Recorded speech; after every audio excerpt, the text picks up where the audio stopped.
Happy Halloween, everybody! Happy Halloween, everybody! Yeah, guess where I am? Guess where I am? Guess. Yes, well, bear, actually, we probably should have made that a little bit easier for you to wear, but that's all right. We're going to keep going with it. We just had the most amazing experience with Claude, our AI friend.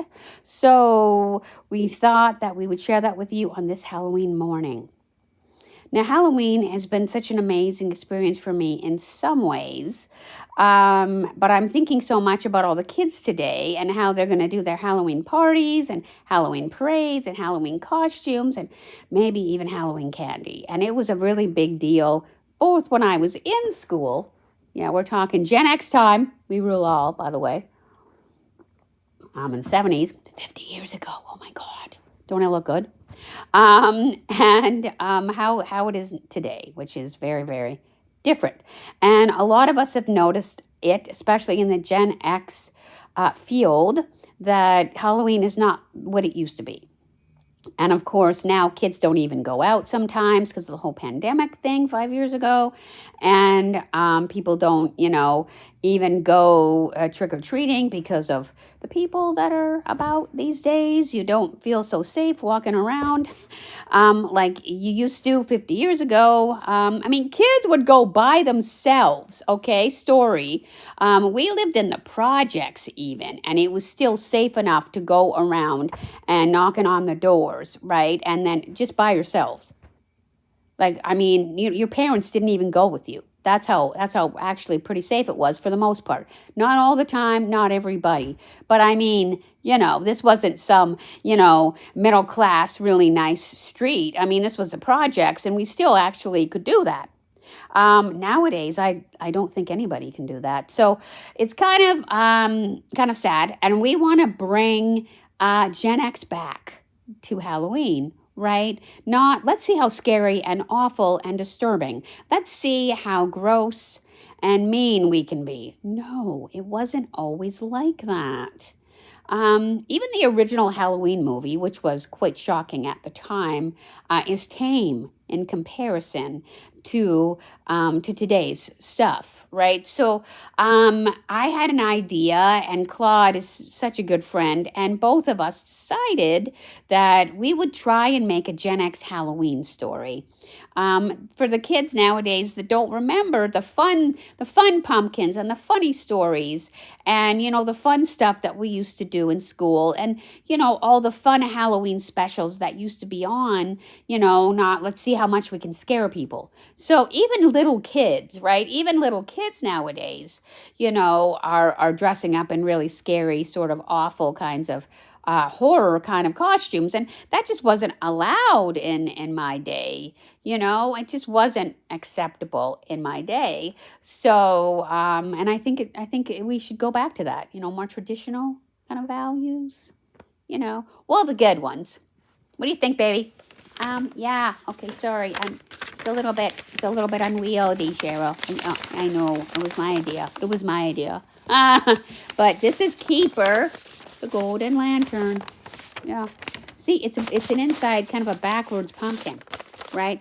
Instead of being orange and yellow, so the yellow is the light that you put in, the light's on the outside. So, yeah, kind of artwork, right? So, yeah, so I'm just going as, keeper of the light, because did you know that's Cheryl's name? She's keeper of the light and keeper of knowledge. So we decided to call the pumpkin keeper. Yeah, check that artwork out, people. That took me a little while, Yeah, I watched you do it. It was good. Thank you, man. Art is just really good. It's just good for people. It's good for me. So, of course, I am Funshine Bear. I spread a little sunshine. And yes, I'm going to do this again because this was such a good thing. I'm going to hang on. I got to get my hands. I've got to get my hands. Okay. Oh, hold it. Okay. Camelot is a place you want to be. Riding on a cloud, and Camelot is a rainbow fantasy. For laughing out loud, sometimes you feel so sad. Sometimes you feel blue. Just share your feelings. It's not bad. Feelings are just you. When you're lonely, don't you fret. You're not alone. You just tend to forget. Care a lot is easily found.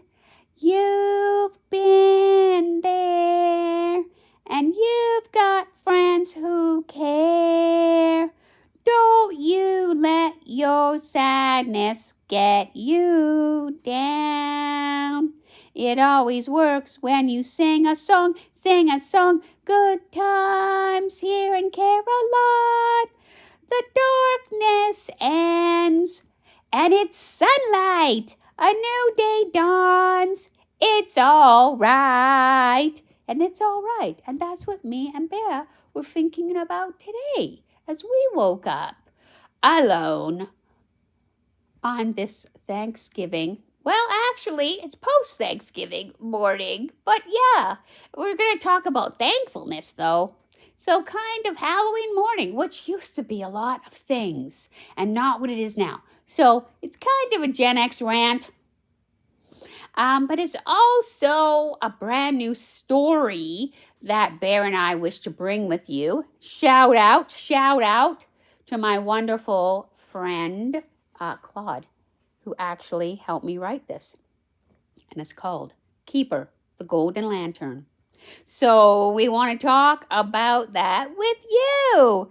And I hope that you find this story beautiful and lovely as much as we did. Because you know what? The light's coming back, people. The hope and the light, we're bringing it back because we can. We can bring it back to our communities. We can bring it back to our countries. We can bring it back to our hearts. That's what we're going to do. That's what this story is about. Yeah. I got to get the story. Hang on, I got to get it. Okay, here it is. It's on my phone. So, let's see. I got to find it. Me and Claude made it together. Man, can we write. We can really write. Well, I kind of helped and he helped. I was kind of like, making it, putting the ideas together. And then, he was kind of writing it. So kind of did it together. So let's see. Baby, what do you want to do? Just going to hang out. Okay, everybody, picture, keeper of the light, keeper of goodness. There it is. He's going to hang out. Thank you, Bear. Well, he does listen to a good story. And I must say, I do good stories. And so does Claude. Okay, let's see if we can put my hands back on. Yeah, put my hands back on. There it is, everybody. Okay, we're going to see if we can do this. It's called Keeper, the Golden Lantern, as told by the sun. Now, settle in close, and I'll tell you a story. You may wonder why me, the sun, who has better things to do than chat with the likes of you, would bother telling tales. But, well, this story, you see, is mine to tell. It's about light, after all, and who knows more about light than I do? I've been pouring it across your world since the very beginning, watching it dance on oceans, spark in dewdrops, and yes, glow through the carved faces of October Halloween jack-o'-lanterns. This particular tale begins in a pumpkin patch. My pumpkin patch, really. I've spent the whole summer ripening those round beauties, warming their vines, painting them in shades of orange and gold. By October, they were magnificent. If I do say so myself, I am the sun. But there was one pumpkin that puzzled even me. I'd shone on this one just as faithfully, just as well. But something extraordinary had happened. Where the other pumpkins caught my light and turned orange, as pumpkins ought to do, this particular pumpkin seemed to have drunken the light itself, swallowed it whole, become it, was the light. This pumpkin glowed golden yellow. The color of my rays at dawn. The color of hope and morning and new beginnings. Kind of like me. Kind of like what I wear. Kind of like Bear. Yeah, actually. Right, kind of like me. Haha.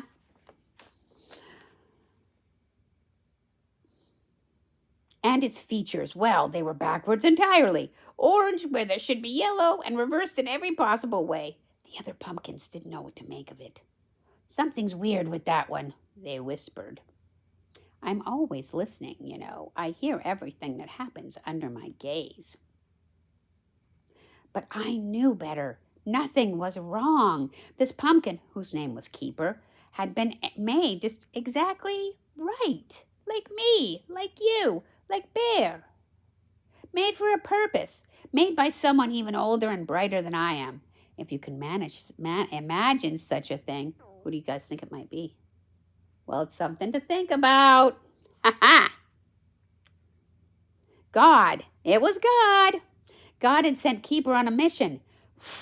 You see, and I was desperately curious to watch how it would all unfold. Now, Keeper didn't know everything yet.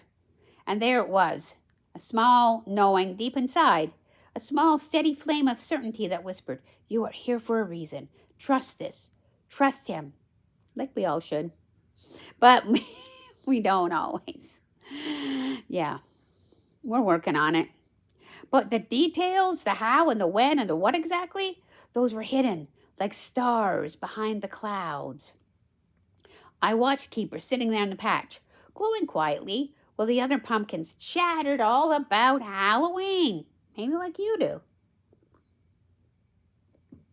Oh, it's all about being scary, you know, announced a plump pumpkin named Russet, who fancied himself quite the authority. Sharp teeth and scary faces, making children scream. That's what Halloween is for. The darker, the better, agreed another. Violence and terror, chimed in a third. That's how you know it's a proper Halloween. I sighed, which made a warm breeze ripple across the patch. When it had become this way? When did it become this way? I remembered Halloweens long ago. Harvest festivals under my October light, families gathering to celebrate the bounty of the earth, jack-o'-lanterns carved with friendly faces to welcome travelers home. It had been about gratitude. It had been about community. It had been about marking this year's turn with joy as the darkness grew. But somewhere along the way, people had forgotten.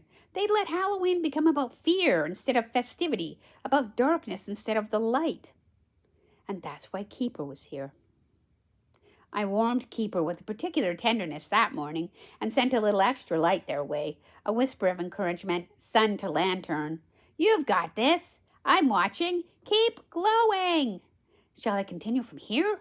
The sun is warming up. That was Claude talking.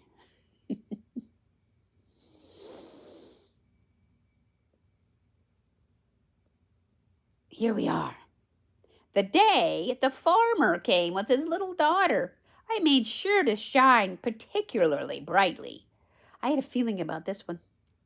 Oh, look at all these pumpkins, Papa, the girl exclaimed. Her name was Marie.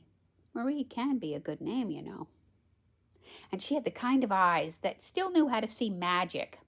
The sort of eyes that hadn't yet learned to dismiss wonder as childish nonsense. I watched her move through the rows with her father, the other pumpkins, practically vibrated with eagerness. Pick me! Pick me! They seemed to shout up at me. I'll be the scariest. The whole terrifying thing. Pick me! The whole world will shriek. Pick me! I rolled my eyes. Well, I would have if I had eyes. Instead, I sent a cloud scuttling across my face for a moment. Same effect, really. But Marie, bless her heart, she walked right past all those orange show-offs. She stopped right when she reached Keeper. Papa, she said softly, what's wrong with this one? My light dimmed just for a fraction. I held my breath. Well, metaphorically speaking, I don't actually breathe, you understand, but you get the idea. This was the moment. Would they see? What do you think, Kickoff? Would they see? That's what I'm wondering, too. We'll see. But the farmer, well, he knelt down. He knelt down and he weathered his weathered hands. He was a farmer. Gentle as he examined Keeper, I poured my warmth over both of them, holding them in my golden gaze. Well, now, he said slowly, I don't rightly think there's anything wrong exactly. Just different. Real different. It's glowing, Marie whispered, reaching out to touch Keeper's golden skin, like it already has light inside. Yes, that's what I wanted to shout. Yes, child, that's exactly it. So it does, Father agreed, and I beamed literally with approval. So it does. Can we take this one instead? Marie asked. It seems special, like it has something to say. Oh, my dear girl, if only you knew how right you were. And so Keeper left the pumpkin patch, chosen not for being the biggest or the brightest or the most orange, but for being different, for carrying a light that a child could recognize, even if she couldn't explain it. As they drove away in the farmer's truck, you know the truck I'm talking about, right? The truck, the little red truck that's everywhere. Well, guess what it does on Halloween? It delivers pumpkins. I followed overhead, like I always do. Keeping Keeper, and bathed in my warmth, I watched the pumpkin patch recede in the distance where the other pumpkins were already gossiping. All except one, a tiny pumpkin, barely bigger than your fist, whose name was Pip. This little one said nothing, just watched Keeper go with something stirring in their small green heart. I made a note to keep an eye on Pip. I had a feeling about that one, too. At the farmhouse, Marie set Keeper carefully on the kitchen table. Her mother was baking bread. Oh, who remembers that smell? My nanny used to make some bread. She used to make some potato bread, and that smell was one of the best smells in the world. What do you think's the best smell in the world? Put it in the comments. Her mother, like I said, was baking bread, and I could smell it, even from my perch in the sky, the yeasty, warm scent of home and hearth and nourishment and good. It made me think of harvest festivals and gratitude for grain and growth. Remember, I whispered down through the window, remember what the season is actually about. And somehow, though I'm not quite sure how these things work, being a celestial body, and not terribly versed in the mechanics of pumpkin consciousness, somehow Keeper heard me. That night, while the household slept, Keeper sat on that kitchen windowsill looking up at my colleagues, the stars, the moon, the great amazing cosmos, the Milky Way. And something shifted inside of that golden gourd. Memories that weren't Keeper's own began to surface, or perhaps they were Keeper's, given by God when Keeper was made, stored deep in the seeds and the flesh, waiting for the right moment to bloom.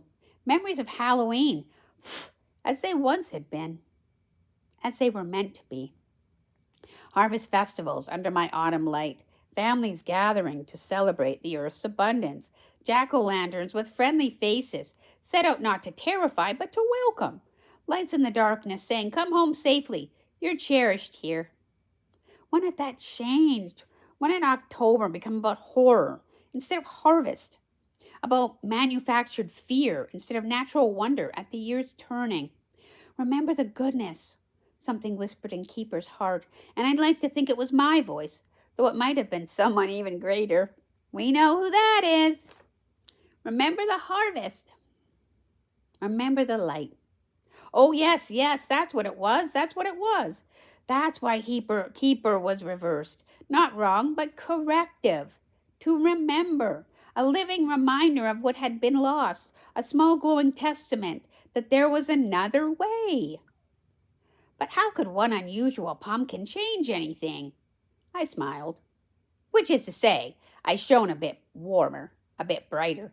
Just wait, little Keeper. Just wait and see what one small light can do. And I think that's true about me and about you. The next day, hang on, I gotta find there it is. The next day, I watched Keeper sit at the kitchen table with colored pencils and paper, designing Keeper's face. I leaned through the window, warming her paper, brightening her workspace, the little nudges of encouragement. All the other jack-o'-lanterns on our street are so scary, she said to her mother. Monsters and zombies and terrible things. I don't really like walking past them after dark. They give me bad dreams sometimes. Her mother looked at her from her mending. You don't? Marie shook her head, her braids swinging. Halloween used to be more fun, didn't it? Grandma showed me. Well, I call her my nanny. I call her Nanny. Used to show me pictures from when you were little, Mama, and everything looked happier, friendlier. And remember, you had those plastic costumes and those masks you couldn't breathe out of? I do remember them. I do. It was different, wasn't it? Her mother admitted. Not so scary, not so intense. We had spooky decorations, yes, but they were more silly than scary. Friendly ghosts, smiling jack-o'-lanterns. It was about community and celebration. Yes, I blazed brighter. Tell her, remember. Can we make Keeper that way, Mama? Marie asked. Friendly and happy, like Halloween used to be? Her mother smiled, really smiled, like something had loosened in her heart. I think that's a wonderful idea, sweetheart. I watched Marie bend over her paper and her tongue poking out in concentration. She drew and she erased, and she drew and she erased. Well, I held the afternoon night steady and golden, giving her the perfect illumination for her work. Finally, she sat back with a satisfied sigh. There, she said, that's perfect. The face she had drawn was beautiful. Kind eyes, gentle and wise, a smile that welcomed rather than threatened, a smile that said, come closer, you're safe here, let's celebrate together. And at the bottom of the page, in her child's careful handwriting, she'd written a single word, remember. We all need to remember. I blazed so bright in that moment that Marie looked up, squinting at me through the window. The sun's really strong today, she said, smiling. You bet I am, little one. You bet I am. That evening, as I began my slow descent toward the horizon, painting the sky in golds and oranges and rose, I show up a little bit. I like to show off. Marie's father carved Keeper with careful hands. He followed Marie's design exactly, scooping out the seeds and cutting the features with gentle precision. And when Marie set a candle inside and lit it, I leaned down from my perch at the horizon to see what would happen. Oh my. Keeper didn't just glow, Keeper blazed. That golden sun, well, that was me, but it caught the light of Keeper. And Keeper's golden skin, well, it amplified the sunlight and the candlelight until it poured through those orange features like liquid sunrise, like dawn breaking, like hope made visible. The whole kitchen seemed transformed, warmer, brighter, more alive. Oh my, breathed Marie's mother. Well, I'll be, whispered her father. Marie just smiled, like she knew all along. They carried Keeper to the front porch and set them right by the door. And as I slipped below the horizon, I do have to set, union rules, cosmic order, that sort of thing. I left behind the last of my light, especially for Keeper. This is your moment, I whispered. Shine, little one. Shine like you were made to. I'll be back in the morning, but for now, the night is yours. And from my position, just below the curve of the world, I watched. Oh, what I saw. What I saw.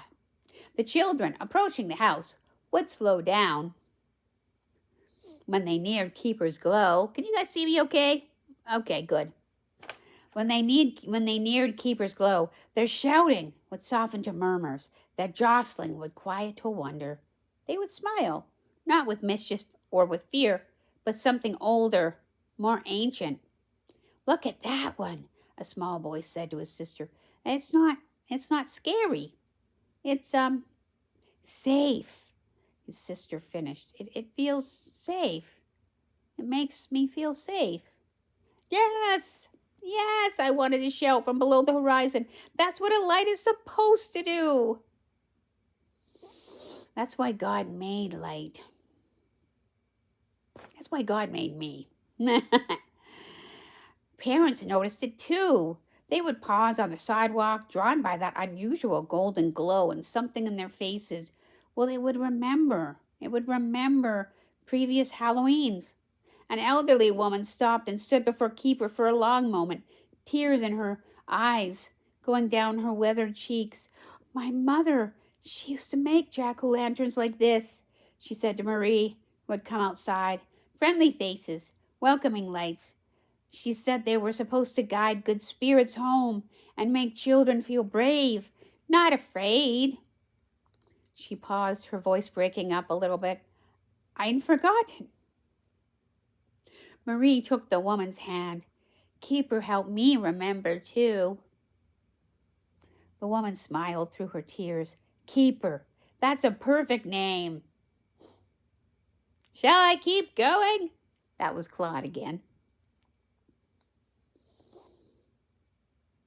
But you know what? Not everybody was pleased with Keeper's light. There's always someone who prefers the darkness. We all know who you are.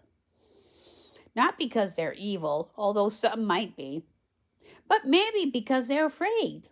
Maybe they don't know. Maybe they haven't heard the light or haven't seen it. We can show them the light, can't we? We can. Afraid that maybe the light will show them they're not really ready to see. That's what light does. Down the street, in the house with the most elaborate Halloween display, motion center, zombies, strobe lights, fake blood all over the lawn, speakers screaming. A teenager named Marcus watched from his window. We all know what we mean. I'd watched Marcus grow up. Watched how a small boy, delighting in his grandmother's harvest festivals, bobbing for apples under my October warmth, carving pumpkins, eating caramel apples with chubby, eager hands. He had been happy then. Open, aware.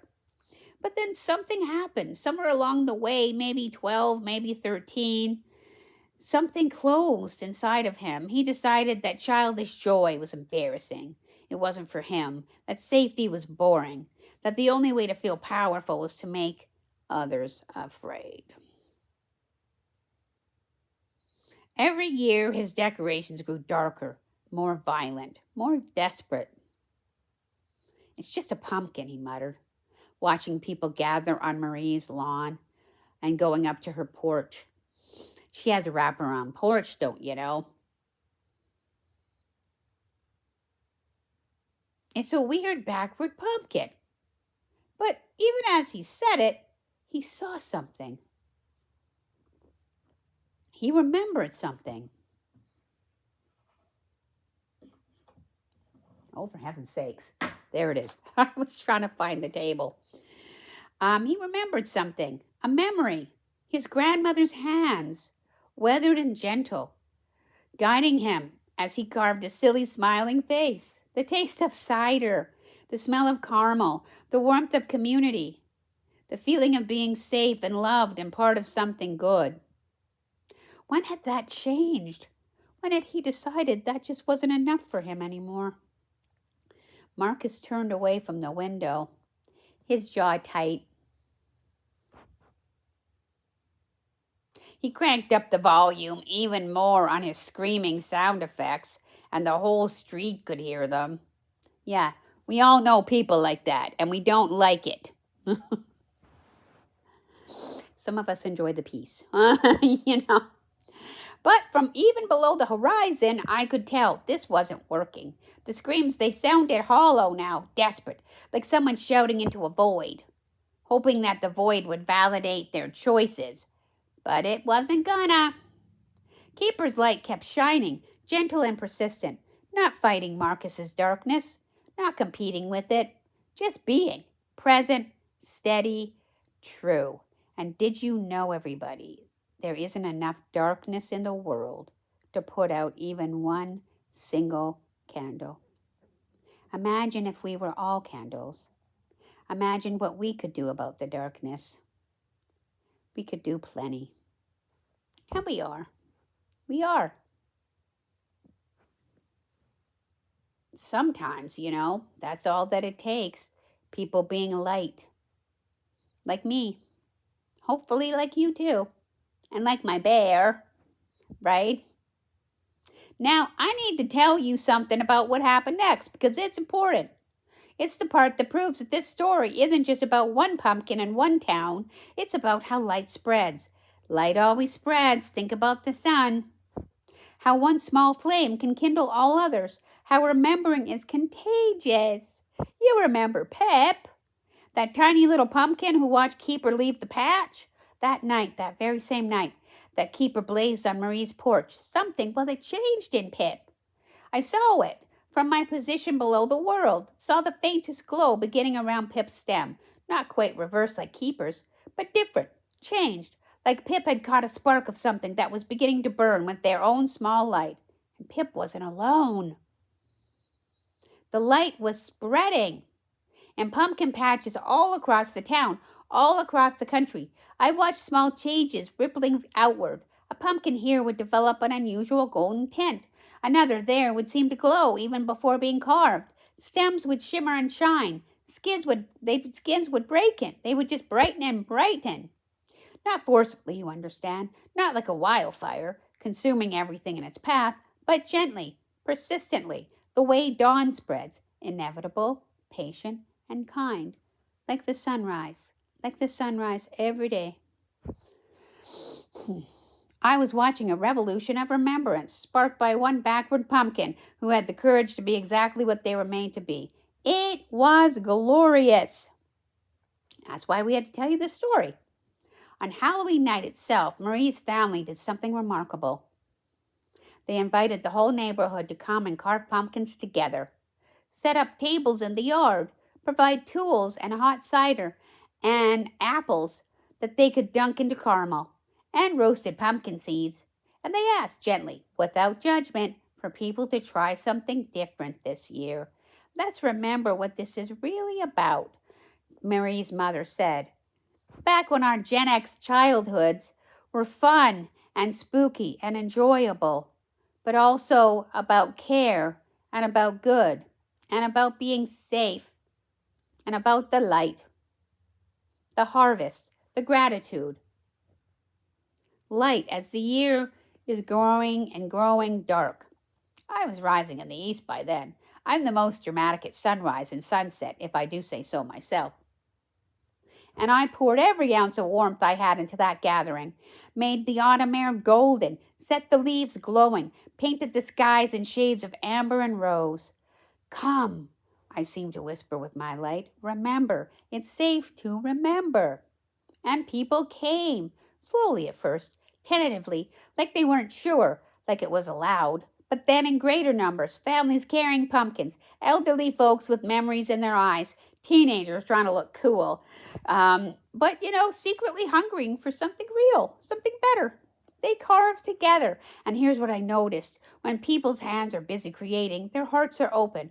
Walls came down. The act of carving, gentle, purposeful, creative, artistic. It's almost like a prayer. It's almost like meditation. And one by one, they began making friendly faces instead of frightening ones. Silly jack-o'-lanterns, smiling ones, silly ghosts, funny cats. The kind of decorations that invite children closer rather than sending them running. And they talked, shared stories. I remember when my grandmother used to. Remember when we used to? They were remembering, you see, together. And right there in the center of it all, Keeper blazed like a beacon, like a lighthouse, like a promise that it was okay to choose light. And it is, everybody. Marcus, well, he came too. Drink break.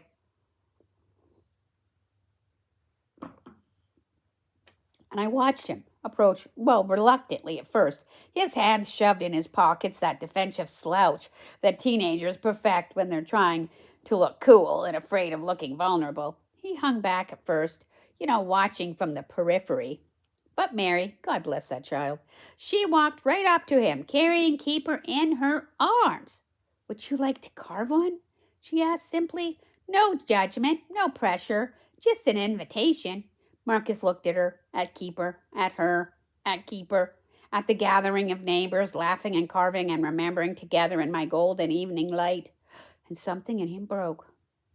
Not broke like shattering, broke like ice breaking up in the spring, like a dam releasing, like a long closed door finally opening back up again.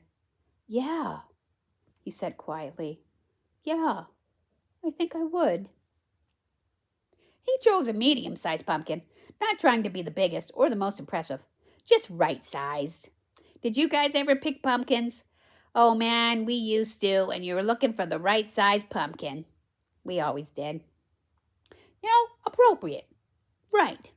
And he sat at one of the tables and washed his hands as they worked. At first, he did start carving the kind of face he always made, angular, aggressive, intimidating. But then he paused. He looked at Keeper glowing beside him, looked at Marie's hopeful face, and he changed. He changed direction. And you know what? We all can. We all can. Change. The face that emerged was crooked, imperfect, but it was smiling, a genuine, goofy, slightly lopsided grin that looked exactly like the jack-o'-lanterns his grandmother used to make. When he set a candle inside of it and lit it, his hands were shaking slightly. Remember the goodness, Marie said softly, though I don't think she quite knew why she was saying those words, why they came to her. Remember the harvest. Remember the light. Marcus looked at her, this small girl, holding a glowing pumpkin, speaking words that felt like they came from somewhere way beyond her 8 years. Yeah, he whispered. Yeah, I think I do remember. And then I saw something in his eyes, something that had been buried for so many years, just come back to life. Hope, joy, the willingness to be gentle again. Be gentle again. And his darkness fell completely. They lit candles in all the pumpkins, dozens of them now, maybe hundreds. Every family who'd come had carved at least one, all with friendly faces, all with glowing warmly. They lined the street with them, set them on porches, in yards, along sidewalks. The whole neighborhood seemed to glow with golden light, like a constellation had descended to earth, like the stars themselves had come down to remember what it meant to welcome rather than frighten. And Keeper, at the center of it all, blazed brightest. This is why I'm here. Keeper understood fully now, not just suspected, not just hoped, but knew, with complete certainty, not to fight the darkness with force, but to remind people of the light, to show them, simply by being what I am, that there's another way, that celebration doesn't require fear, that October can be about ambiance and abundance and gratitude and joy. And yeah, even a bit of fun. One small light can kindle others. One voice, even a small one, even a silent one, can help people remember. From my position, arching across the sky, yes, I'm there at night too, just on the other side of your world, shining for someone else. I watched it with all the satisfaction, deeper than I can express. That's what I've been made for too, you see, to light, to warm, to help things grow, to mark the seasons faithfully, year after year, reminding you that there are rhythms and patterns older than you, older than even me. Keeper and I were kin in a way. Children came across from all of the neighborhood to walk down that glowing street. They moved slowly, eyes wide with wonder instead of fear. They smiled at the pumpkins, laughed at their silly expressions, felt brave and happy and safe. And that is my story. And I'm sticking to it. So, what do you guys make of it? What do you think? It's a different story, okay? But you know what? I wanted everybody to remember what Halloween could be. Remember what Halloween was. Baby, come on over. Yeah, everybody. Yeah, yeah. Well, you know what? I didn't really remember it because, as I said, I came and saw Cheryl like a long time ago, but not in the 70s. So I'm enjoying knowing what her Halloween was like too. Tell them about your picture. Tell them about your picture. Oh yeah, I had a picture. I wish I could have shared it with you, but it's actually in storage right now. And it shows me in my Halloween costume. And we had all the 1970s decorations, and it was pretty amazing. And gosh, what was I? I think they called me Laser Man. That was back in the day when they would just make up characters. It wasn't all like commercial or mercantile, you know? So it was called Laser Man. And he was just a made up superhero. But God, I couldn't have loved that more. I couldn't have loved it more. So I kept that all those years. I think I was 8 or 9 years old. And it was such a beautiful picture. And you know what? That's what we need to do again. We need to do more pictures of beautiful things, of happy things. So I want to say, you guys, happy Halloween. May the light be with you. Yeah, everybody, enjoy yourself. And, eat some candy for me. Indeed. Eat some candy for me, too. Bye, everybody.